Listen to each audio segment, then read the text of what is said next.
trajetória aqui começou em 1973. Isso aí eu vim para cá para fazer o vestibular. Em 72 eu prestei o vestibular, entrei na faculdade. E desde quando eu entrei na faculdade, eu tinha a ideia de trabalhar com doença de Chagas. Isso tinha uma razão, inclusive está no meu memorial, tinha uma razão específica, que era o seguinte: eu morava numa região muito pobre do estado de São Paulo, aliás, é uma região pobre até hoje, do estado de São Paulo, e que naquela época tinha muito dessas doenças negligenciadas. Aí vem a história também de trabalhar com doença negligenciada. Naquela época o pessoal fazia, eu lembro do todo o pessoal, lá a gente não tinha TV, não tinha energia elétrica, não tinha todas essas coisas, e tinha os terços, as missas, os casamentos, era onde a gente se encontrava, e a gente falava muito de política, entre aspas, né? E o pessoal falava do preço do arroz, do feijão, do milho e das doenças. E nessa história de falar de doença, a gente via que muita gente era chagásico. E eles faziam uma reação naquela época que chamava Guerreiro Machado, e que dava para eles, se o pessoal tinha uma cruz, 2 cruzes ou 3 cruzes. E aí falava o seguinte: olha, quando você tem 3 cruzes, você vai morrer, você está condenado. E muita gente suicidava.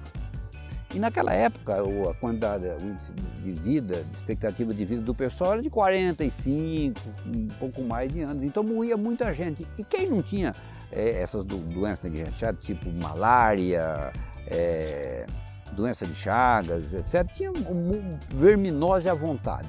Então, desde aquela época eu queria fazer isso. Então eu entrei aqui para trabalhar nisso, e quando eu estava terminando, eu já entrei em contato com o professor Ricardo Ribeiro dos Santos, que trabalhava na patologia, ali no prédio da patologia, e que trabalhava com doença de Chagas, doença negligenciada. Aí eu fiz parte de patologia, aquela parte de ajudar a fazer necrópsia, aquela coisa toda, e aí eu comecei justamente na carreira trabalhando com doença negligenciada. A minha ideia naquela época, eu vou solucionar esse problema de doença negligenciada, e estou trabalhando nisso até hoje. Então falar, ó, como é que foi sua carreira na universidade? Aí depois eu fiz mestrado, depois eu fiz doutorado, depois eu fiz pós-doutorado no exterior.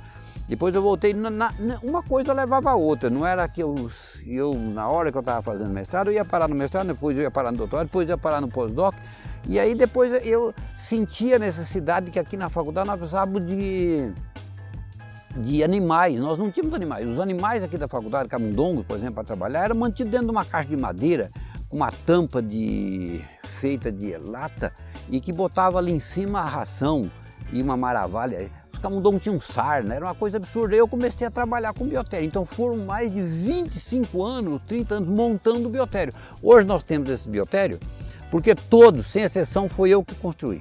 E eu vou falar isso na primeira pessoa do singular, porque se não fosse eu buscar dinheiro na FINEP, buscar dinheiro no CNPq, buscar dinheiro na FAPESP, esse negócio estava parado até. Talvez alguém tivesse podido tomar da frente, mas acabou que eu fiz esse negócio. Então, minha trajetória na USP foi fazer isso, e para fazer isso eu precisava de trabalhar, para trabalhar eu precisava de fazer isso, porque uma coisa dependia da outra, e aí eu formei mais de 50 pessoas de doutorado, mais umas 30, 40 de pós-doc, mais um tanto desse de mestrado, e aí foram publicados mais de 400 trabalhos, e uma coisa foi levando a outra, e aí para a gente continuar, por que nós temos que fazer no Estado de São Paulo? Nós temos que crescer, fazer vacina, fazer ciência, e eu ajudei o professor Carlotti a trazer para cá a Fiocruz. Então foi isso. Então as coisas foram levando uma coisa, levando a outra, e estamos no que estamos hoje, ainda devendo muito para a população, que é trabalhar com doença negligenciada, formar pessoal e fazer com que a Fiocruz, que emprega ali 20, 30 pessoas, que isso cresça, floresça e apareça para o estado de São Paulo e para o Brasil como todos nós merecemos. A pergunta é o seguinte: por que a gente trabalha com pesquisa? Isso é, ninguém, nenhum país, nenhuma comunidade, nem nada vai sair do anonimato, ou vai sair do zero, ou vai ficar na vida do jeito que era antes, se não aplicar em pesquisa, seja ela qual for. Isso é, nós só vamos crescer se a gente fizer pesquisa diferenciada, isso é, melhorar a tecnologia e daí melhorar o conhecimento, assim por diante. Então, desde aquela época eu comecei a fazer pesquisa, porque pensando em fazer alguma coisa para a doença negligenciada. Então, na época, com uma série de cooperações, tivemos muitas cooperações internacionais, trouxemos muita tecnologia para o país. Hoje nós temos um parque, digamos, industrial muito bem formado para a área de pesquisa, e aí a interação com o pessoal do CRID, o professor Fernando, nós ajudamos a escrever os primeiros projetos na mão ali, escrevia na mão, passava, corrigia português.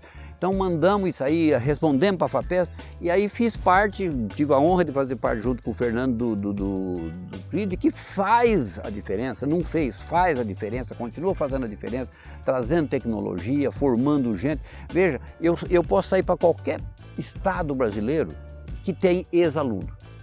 E muitos países têm ex-aluno, então nós estamos levando para esses estados o conhecimento, e esse pessoal sabe como evitar a doença negligencial. Fala, você não fez a vacina. Nós estamos fazendo hoje vacina para Covid, mas tem outras vacinas que estão em andamento, para ter cruz e tal. Não é preciso simplesmente fazer a vacina, mas é ensinar como fazer. E é isso que nós temos feito até agora. Então, por isso que é importante fazer vacina. E a doença negligenciada, nós ensinamos o povo como se cuidar. Naquela época, como eu falei, a expectativa de vida era 45 anos, hoje é 80 e tantos anos. Então, nós melhoramos a vida da população. E a gente melhora a vida da população com ensino, pesquisa e prestação de serviço à comunidade, que é o que nós temos feito aqui desde 1970 e pouco. Então, eu acho o seguinte, a pesquisa na América Latina, ela cresceu de uma forma muito significativa nos últimos anos. Eu gostaria de lembrar uma coisa que era o seguinte, quando nós começamos a fazer pesquisa aqui em 1976, que eu já estava no laboratório trabalhando, a gente precisava de um anticorpo, nós purificávamos a proteína, a citocina, a quimiocina, etc., e aí passava numa coluna, corria um gel, e ia lá no biotério, inoculava a cabra, ou o carneiro, ou o coelho, aí depois sangrava, tirava o soro, etc. Era isso que funcionava. Então, para fazer um trabalho naquela época, nós demorávamos anos. Tem trabalho que eu comecei a fazer com o Fernando na década de 80, começo, nós fomos publicar em 2000. Isso foi coisa que foi sendo, nós fomos montando tijolinho por tijolinho, até acabar a ideia para fazer a publicação significativa, não é que nós mostramos como é que era a destruição neuronal em doença de Chagas. Então não é uma coisa assim, não era muito simples naquela época. Nós usávamos vidro para fazer cultura de célula, era de vidro, esses vidros de xarope. Agora hoje, com a melhoria, com a melhor capacidade de importar, nós importamos de uma forma um pouco mais rápida. Estou falando um pouco mais rápido, que se você estiver no interior, você importa uma coisa de um continente para o outro em um dia, né, ou 2 dias. Aqui nós demoramos 3, 4 meses, mas melhorou muito. E na época nós íamos para a biblioteca, no curso de conta, de verificar os trabalhos que saíram.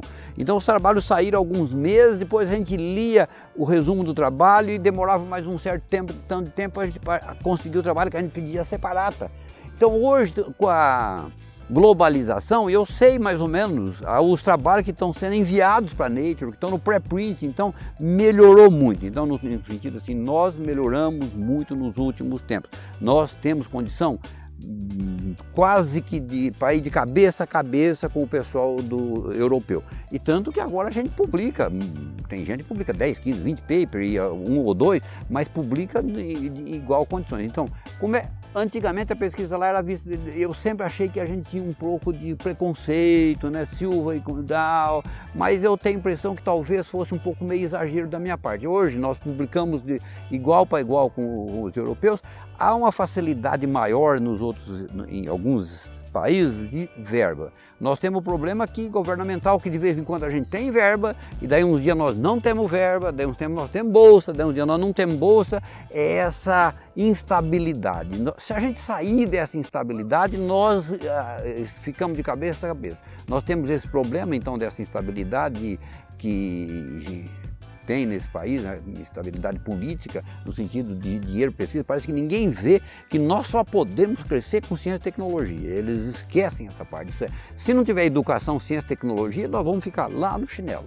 Mas como nós temos aqui a FAPESP e tal no estado de São Paulo, nós estamos cabeça a cabeça com eles. Então eu acho que nós não perdemos em nada para europeu, etc. E tal. Agora, existem aqui na Latinoamérica vários grupos de pesquisa muito bons. Não vou falar do Brasil, porque tem uma quantidade absurda de grupos de pesquisa bom no Brasil, né? Aqui, Minas Gerais, Rio de Janeiro, aqui que eu falo é São Paulo, né? Em vários grupos, tem uns grupos muito bons no Paraná, Rio Grande do Sul, etc.